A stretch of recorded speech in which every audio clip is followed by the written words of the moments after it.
Vamos a empezar a hablar de investigación. Ya saben que llevamos unas cuantas temporadas implicados en lo que significa investigar para el bien social, gracias al grupo de investigación TIDOP que nace de la Escuela Politécnica Superior de Ávila, y a Diego González Aguilera, el director de este grupo, que siempre nos acompaña. Hoy además viene con más gente. Esto es Investigando.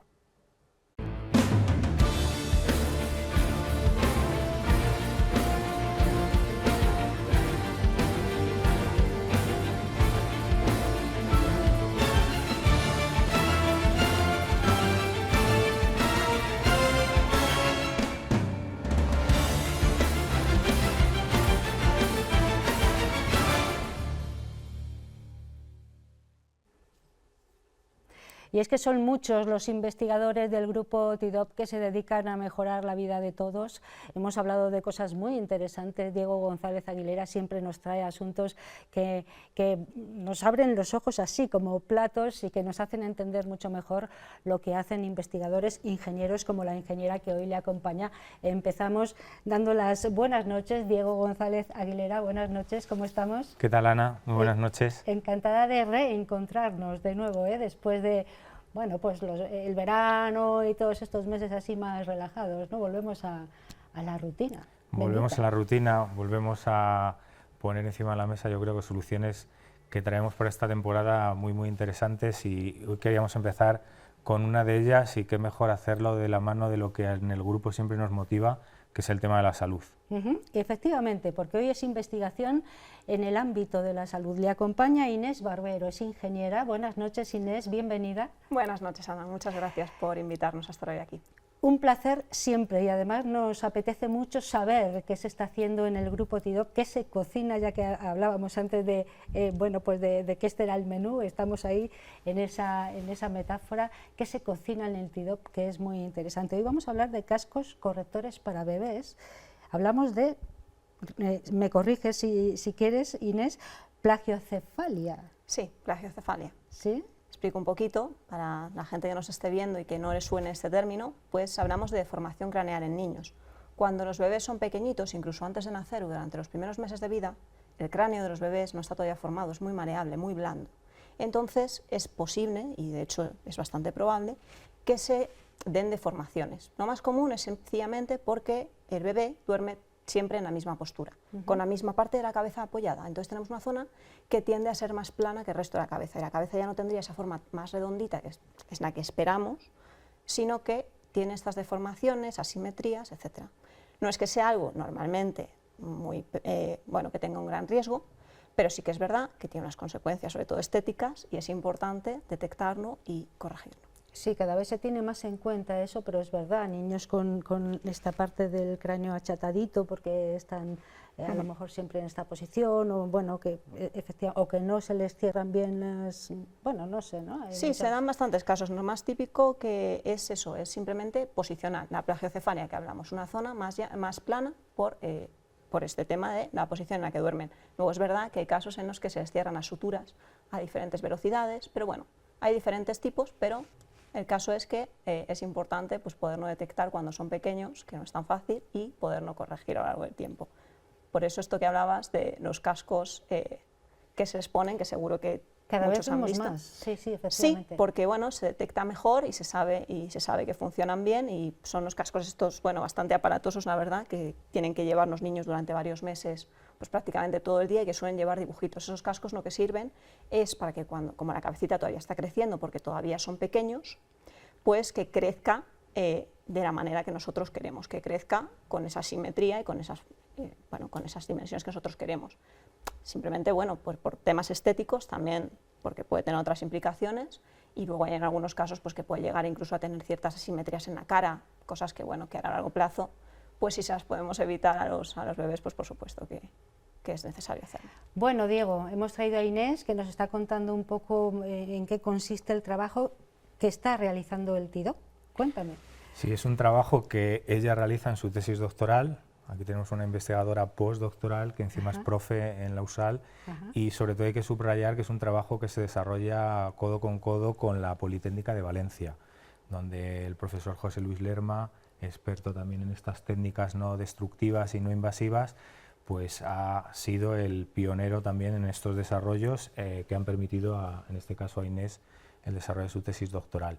Un trabajo, pues como siempre decimos desde el TIDOP, enormemente motivador, ¿no?, por el hecho de que impacta realmente en un entorno, el entorno de la salud, en unos bebés que acaban de nacer, que vienen con unos problemas y que de una forma no destructiva, no invasiva, porque los bebés, como veremos luego en un vídeo, prácticamente jugando, que se les puede poner ese casquito en la cabeza y el médico en todo momento tiene una monitorización precisa, fiable, de cómo va evolucionando el bebé, de si hay que incluso imprimir un casco en 3 dimensiones, como hemos venido aquí en otros magazines con esta fabricación aditiva tan popular y tan potente, ¿no?, que nos traen empresas como Nagami, pues por qué no el diseñar este tipo de cascos a medida para que la ergonomía y la protección que se le puede brindar a estas criaturas que acaban de llegar a este mundo pues sea la mejor posible. Sí, tenemos un vídeo efectivamente que nos habéis hecho llegar vosotros, es muy ilustrativo de lo que estás contando, Diego, ahora sí lo podemos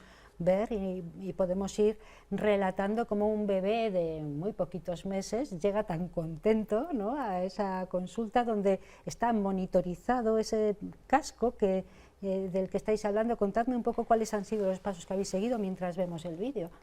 Vale, pues bueno, esto viene todo de una limitación que nosotros encontramos, que es que los médicos, que normalmente son neurocirujanos en este caso, pues nos dicen que cuando llega un niño que ellos sospechan que tiene deformación craneal, pues no es tan fácil. Ellos miden con una cinta métrica, toman una serie de medidas, pero son muy poquitas medidas, muy limitadas, y la precisión tampoco es la mejor.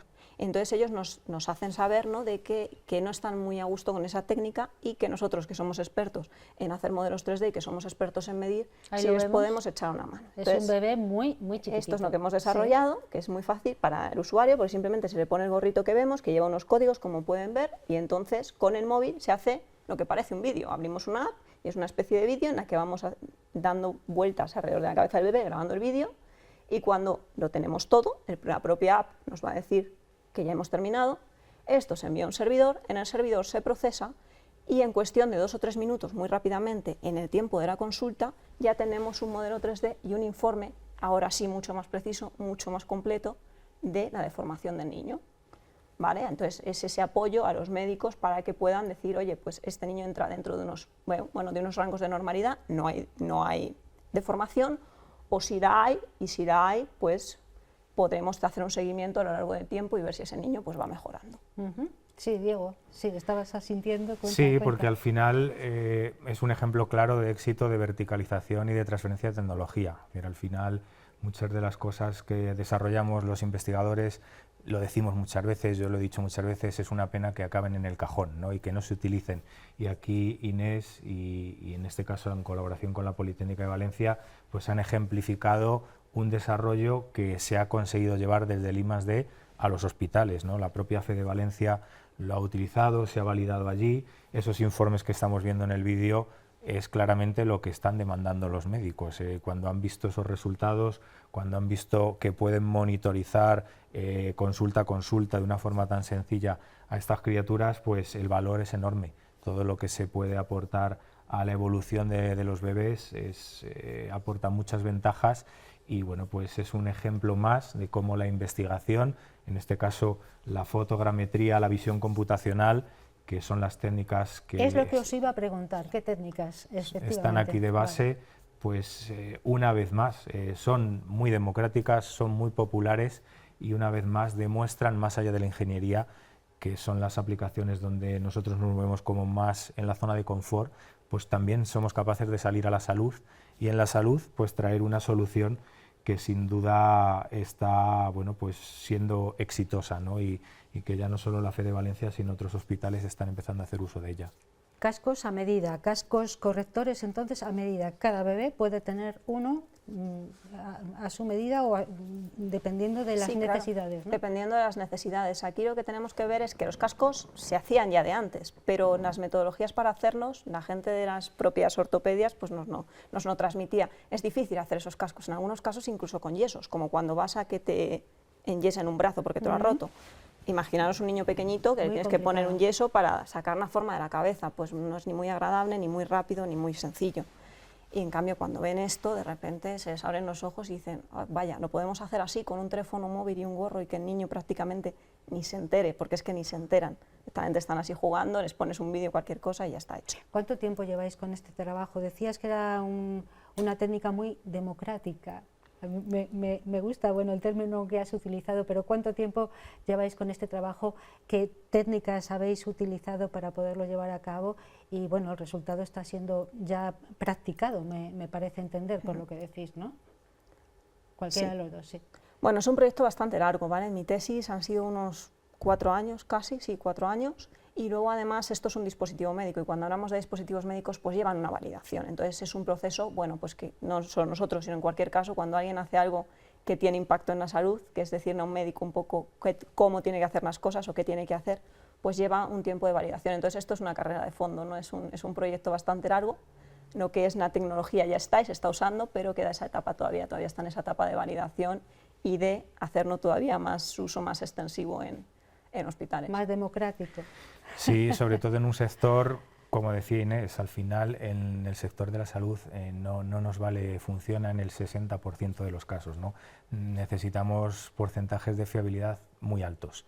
La propia medicina, los propios profesionales de la salud exigen, ¿no?, que los resultados sean muy fiables, sean muy precisos, y bueno, pues en este caso la tecnología que hoy hemos visto aquí está dando unos valores muy buenos, ¿no? Y prueba de ello pues es esta validación que Inés ha comentado anteriormente. Entonces, democratizamos la fotogrametría, que es una palabra tan rara que muchas veces traemos también aquí, porque la hacemos popular, la hacemos que sea una disciplina que antaño se utilizaba en aplicaciones, como siempre, militares, y en aplicaciones bélicas, ¿no?, como todas las tecnologías que sus orígenes están en contextos militares, y la hacemos tan versátil y tan popular que la utilizan médicos, que la utilizan personas del campo, y eso tiene un enorme valor detrás, porque la matemática que hay ahí debajo quiere decir que la hemos metido en una caja negra y que la hemos automatizado.